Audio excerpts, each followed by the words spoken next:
Hey everyone, good evening. So we are heading to the park. We are gonna go see if they still have the puto bumbong. First puto bumbong that I had was with in Manila, and that was years ago.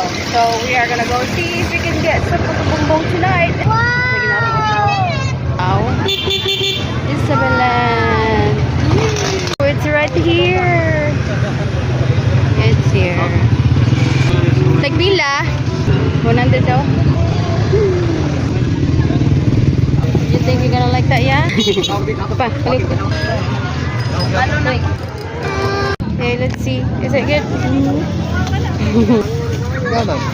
You want to try? Is it good? Okay, let me see. It tastes good, ma. Bumbong my second time. Adventure ka na? I don't like too much condensed milk.